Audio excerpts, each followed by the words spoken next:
So if you want to ground or calm yourself, what's another technique you can use? We recommend breathing. Breathing. This is Rick Wilkes from Thriving Now, and I'm Kathy Bartoli from Thriving Now and theintimacydojo.com.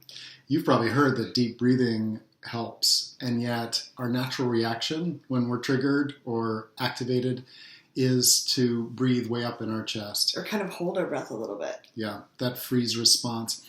And noticing where your breathing is and getting that to be your habit can help you start the grounding process. Anytime we have a habit of noticing something that's going on in our body at times when we're activated, it starts that signal to the primitive brain, hey, there's not actually a saber-toothed tiger here. It's okay for us to breathe. We're not about to be eaten. There's actually a biofeedback loop that goes on. So our brain may think, oh my God, this is stressful. It sends signals to our bodies. We tend to get tense. We breathe more shallow, more fast. But if we consciously say, okay,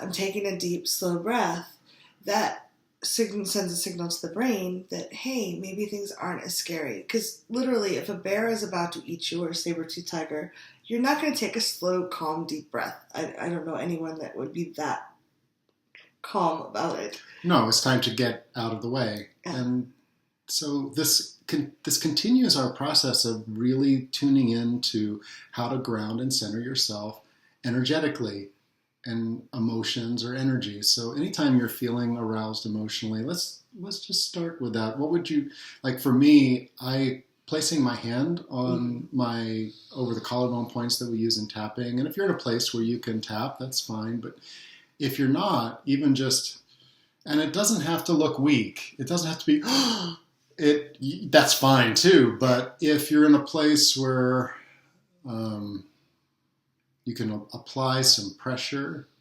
some comforting pressure, and then just follow the breath in.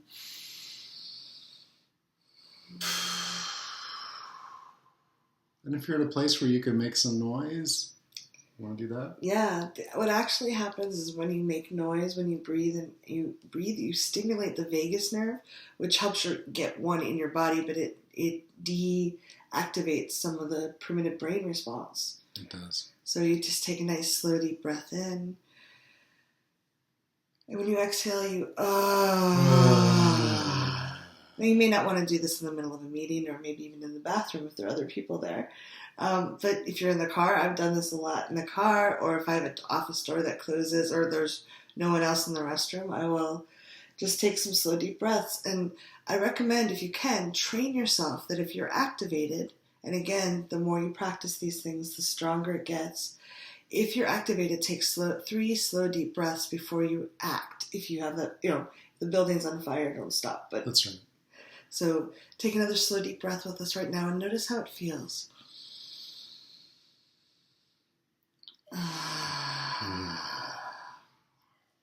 And Rick has an amazing tapping that he guides people through called Anxiety Constricted Breathing, and the link is below if you want to check that out, because he just gently walks you through getting present with your breath, and I recommend it highly to people. We have a lot of clients that if they're going through a hard time, they'll do it 2-3 times a day. They'll just hit play on that and listen to the audio and guide themselves through the process. Mm-hmm. A little tip. As you're breathing, if you want to if your mind's really active, tell it to notice the end of the inhale and the end of the exhale. There's a still point at those points. So just do that.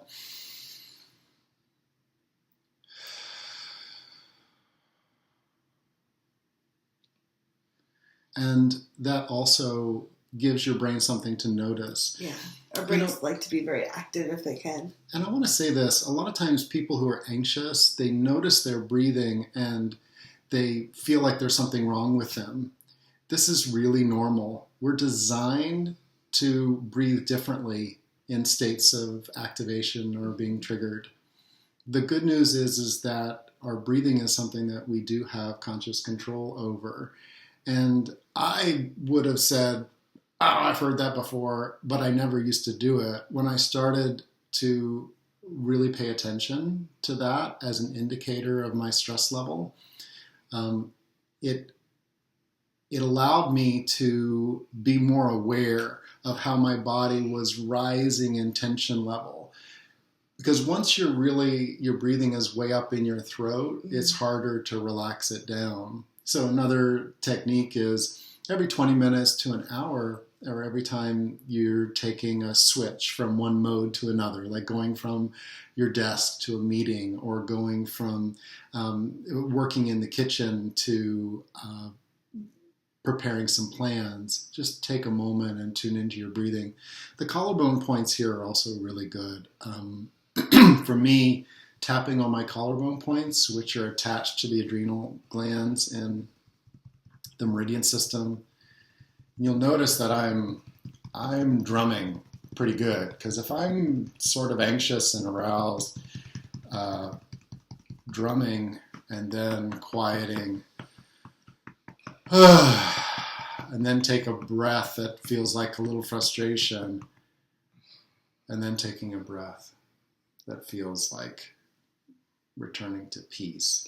So slowly stepping yourself through that. Stepping yourself down. Yeah. You can't always jump from to peaceful, and that's okay too. We weren't designed to always make that leap. But the good news is the more we practice this, what might take you a couple of hours for some people to really step themselves down can be something that you can do in a breath or two.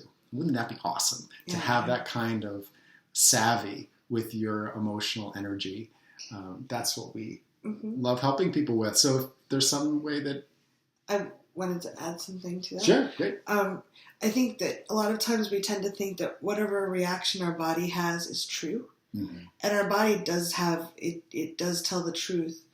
But if our brain is very activated, we may be feeling fear that's not related to here and now. Right. And if our breath is fast and we think that's true, we tend to feed that back, and it's a spiral. We just keep activating our brain. Our body gets more scared. We think that's true, that there's some real danger, and it just keeps getting worse and worse. So if you can, take slow, gentle breaths. I love to notice the difference in the temperature between the inhale and the exhale. It gives my brain something to do. And that can help you calm down so quickly, because you're having direct access to the primitive brain's input. And that's so powerful. So if you're feeling stressed or not grounded, not in your body, breath is a beautiful way to do that. So we'd love to hear what your thoughts are, what helps you ground. Leave comments below.